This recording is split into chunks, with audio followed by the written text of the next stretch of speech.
दोस्तों, मैं प्रीति श्रीवास्तव। प्रदोष व्रत भगवान शिव के नाम से पूजा जाता है, जिसे हम त्रयोदशी के दिन शाम को सूरज ढलने से पहले ही शुरू करते हैं। शाम को सूरज ढलने से पहले इस व्रत को आरंभ किया जाता है और भगवान शिव की आराधना की जाती है। प्रदोष व्रत के कुछ खास नियम होते हैं। यदि आप इस प्रदोष व्रत को रख रहे हैं, भगवान शिव की आराधना करते हैं और भगवान शिव की आराधना करते हैं तो आप सारे कष्टों से रोग मुक्त हो जाते हैं। चाहे वह कैसा भी रोग हो या फिर आपके कष्ट हो, सभी से आपको निजात मिल जाती है। यदि यह व्रत सोमवार, मंगलवार या फिर किसी भी हफ्ते के किसी भी दिन भी पड़ सकता है। यदि ये सोमवार को पड़ता है तो भगवान शिव को भी प्यारा सबसे दिन सोमवार ही होता है। यदि प्रदोष व्रत भी सोमवार को पड़ता है तो इसे सोमवार के दिन हम भगवान शिव की आराधना करते हैं।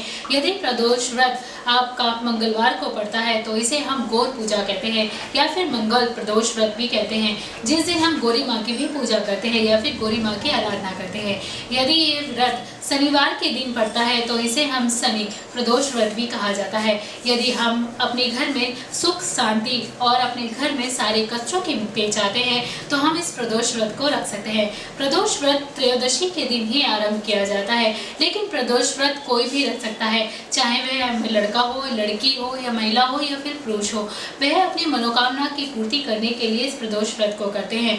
आज जानते हैं कि कौन से दिन यदि आप व्रत रखते हैं तो उससे आपको क्या फायदे होते हैं। प्रदोष व्रत सोमवार का पड़ता है और सोमवार को आप सभी जानते हैं भगवान शिव का दिन होता है, तो आप भगवान शिव की आराधना करें और भगवान शिव से जो भी आपकी मन्नत है या फिर इच्छा है, उस इच्छा को पूर्ति करने के लिए, मनोकामना को पूर्ण करने के लिए भगवान शिव की आराधना करते रहें। यदि आपका प्रदोष व्रत मंगलवार का पड़ रहा है तो आप मंगलवार को उस दिन माता गौरी की पूजा कीजिए और माता गौरी की पूजा के साथ साथ आप अपने रोग, जो भी आपके लंबे समय तक रोग चल रहे हैं, उसे जल्दी से ठीक करने के लिए माँ से आशीर्वाद मांगे, ताकि आप जल्दी ही स्वस्थ हो जाएं और रोग मुक्त हो जाएं। यदि आपका प्रदोष व्रत बुधवार का पड़ता है तो आपके मन की इच्छा पूरी होती है। जो भी आपके मन में इच्छा है, उस इच्छा को पूर्ण रखिए और इस व्रत का संकल्प लीजिए। ऐसा करने से आपकी इच्छा पूरी होती है।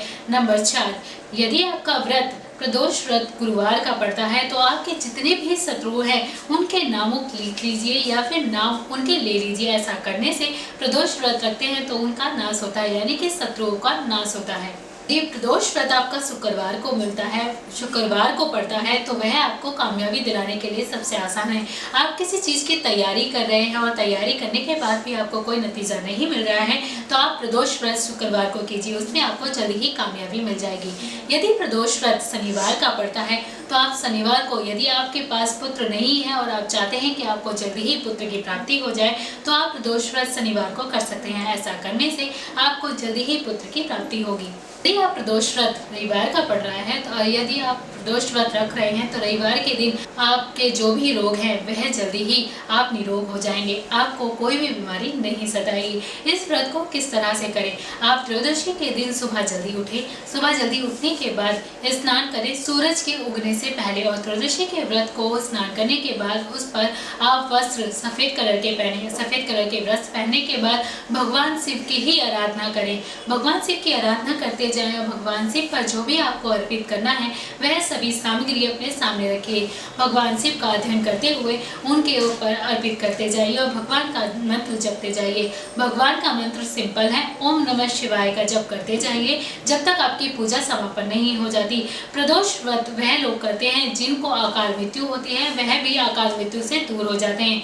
यदि आप चाहते हैं कि भगवान शिव की आप पर कृपा बरसे तो आप इस प्रदोष व्रत को साल में किसी भी दिन भी कर सकते हैं। यदि आप चाहते हैं भगवान शिव की आप पर असीम कृपा बरसे तो इसलिए आप प्रदोष व्रत को एक साल में सोमवार से लेकर रविवार तक के किसी भी दिन भी उपयोग में ला सकते हैं। ध्यान रखें कि आप व्रत रख रहे हैं तो आप लहसुन, प्याज और मांसाहार या फिर शराब का सेवन बिल्कुल ना करें। आप भी ना करें और आपके घर में कोई भी सदस्य ना करे। तो ये है प्रदोष व्रत करने के कुछ फायदे, और मेरी इस वीडियो को लाइक, शेयर एंड सब्सक्राइब करना ना भूलें। जब तक के लिए मैं प्रीति श्रीवास्तव आपसे इजाजत लेती हूँ।